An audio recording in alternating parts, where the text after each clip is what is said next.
Coach, well, talk about this year coming up. I mean, last season, you finally get to the big dance. I mean, it was a long time coming for this team, a lot of years trying to get there. But what has the identity of this team changed? I mean, what do you expect out of the season? Yeah, well, it has been a long time coming for me personally. Not so much for these kids, but definitely for me. It's been a long road.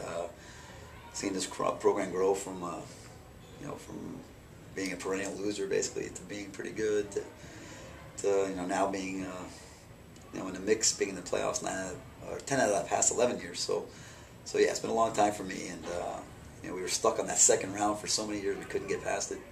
We got knocked out 5 times in the second round. So for us, a breakthrough was great. As far as this year's team, the identity, they're a hungry bunch, and I can say that with all sincerity. They've worked hard. They've done everything we've asked them to do. They haven't taken it for granted. They had a good spring. The weight room was fantastic.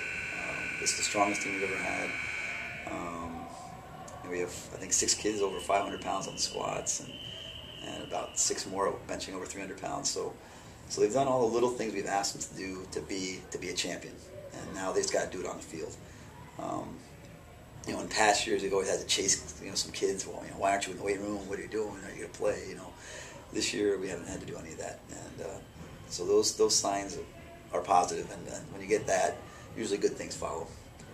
And so if we stay injury free, I think we should have a good year. And then obviously, we've also have a lot of teams that are want to beat us. We've seen that they've been talking about it. They've said things.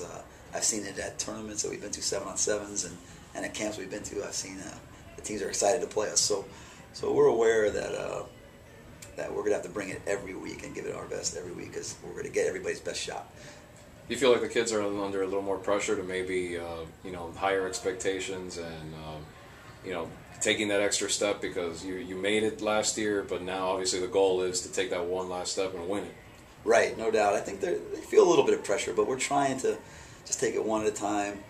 Our motto this year is unfinished business. We put that on the back of our T-shirts. We have a Wolverine football T-shirt, and then on the back it says that, just to remind them, and our goals are the same every year, but we want to finish it off this year, get to the state final game and win it. But we know it's not going to be easy. We got a tough road to get through to get there, especially here in Miami. Nick Menacall, again, another first for you, a kid that has already committed to the University of Miami on full scholarship offer. I know you had only had maybe like one other kid, Vince Cartaya, in the past that had been offered. But it looks like Menacall is going to be the first one to go there. Talk about just his athleticism. We've talked about, you say you think he's probably could be the best as far as athletic potential you've ever had here. Right, no doubt. He's our second kid ever offered to the University of Miami. We've had some other kids go Division I, but not to UM. And we're very happy he's going there. Selfishly, it's great for us, because since it's a local team, we get more publicity out of that. If he committed to Iowa or Florida State, even, he wouldn't be getting the attention that that it brings going to the University of Miami.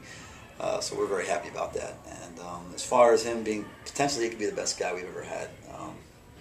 He's the most athletic. He's 6'3", 230 pounds. He runs a 40 and a 4.5. On the track, he ran in the state championship 4x1 relay. So the kid is, he's got all the tools, and he's new to football. He's only been playing since spring of his freshman year. Didn't even play his freshman season, so spring of his freshman year. So he's new to the game still, and he's still learning. We're playing him at defensive end and outside linebacker, so he's learning both positions. And last year he played outside linebacker, purely standing up. We did put him down very rarely, but this year we're going to put him down more and just let him go, and he should do very well. And we made all county last year. We expect all state this year out of him. So. This is a question we asked him, but we'll leave you with this one. Just fill in the blank here. For Belen to repeat the success they had last year, maybe even, I know you don't like to look ahead, maybe even win the state championship. Sure. What has to happen? Well, a lot of things. You need to have some luck, first of all. In our run this year, our games were so close. We won all by a touchdown or less, I think. There's a lot of things that the ball has to bounce the right way for you. Number 2, got to stay injury free. And number 3, we gotta play a bit better than we did last year, because I know our opponents are better too. So I know our Miami opponents are gonna be really tough. And so if we've done all the right things and on our end to get back there. So now it's just a question of us doing it on the field and seeing what our opponents have. See how good they are. And if all that clicks together, we can get there again and do it again and finish it. Unfinished business. Thanks, Coach. All right.